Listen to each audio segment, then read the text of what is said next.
Let's show you some scenes from outside Parliament last night. Fascists. Fascists. Don't come this way, fascists. Don't come this way. You're not coming this way, fascists.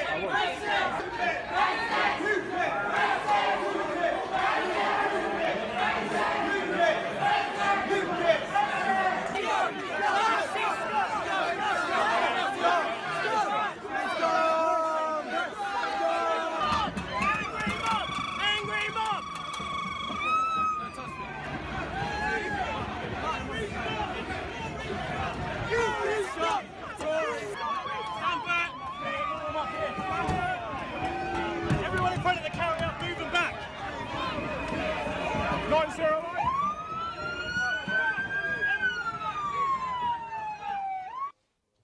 Well, some quite frightening scenes there, particularly if you're in the middle of it, as Douglas Carswell was, but he made it safely out and he joins us now. Hi. Frightening. It was pretty ugly, yeah. You see scenes of me surrounded by the police, but if you could see the scenes that I was seeing, looking the other way, looking outwards, it was pretty ugly. It was pretty intimidating.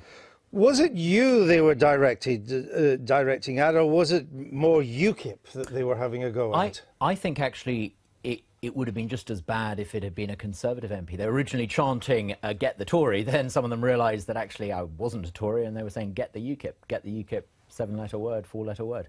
It was essentially people looking to legitimise violence and frustration. Did you just walk into this by accident? Totally. I really feel that MPs should use public transport. I was on my way to take the bus home.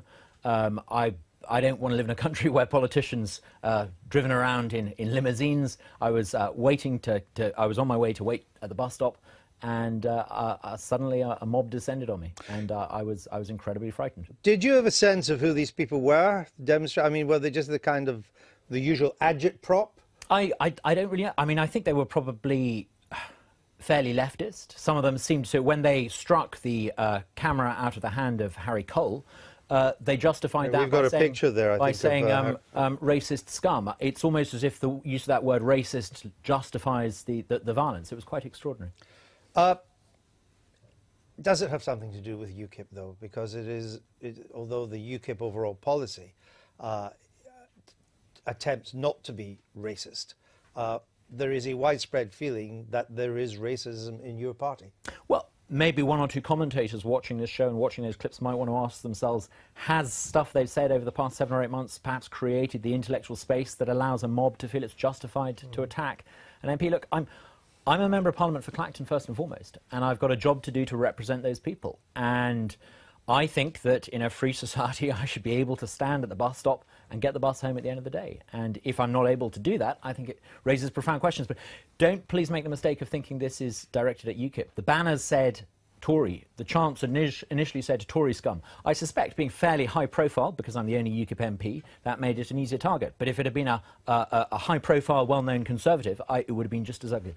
We've got the EU question, a referendum in or out as the very raison d'etre of your party. Are you happy with the question? Very. I don't want to be thought of about what happened last night. I want to be focusing on this incredible opportunity we now have to get this country out of Europe. And the way to do that is to accept that this is a fair question, and we've got to make an optimistic argument. And we've got to make sure that people on the left as well feel that we would be better off as a society if we were no longer governed by remote officials in Brussels. All right, we'll have many months ahead to talk a lot more about that, but thank you for coming in today.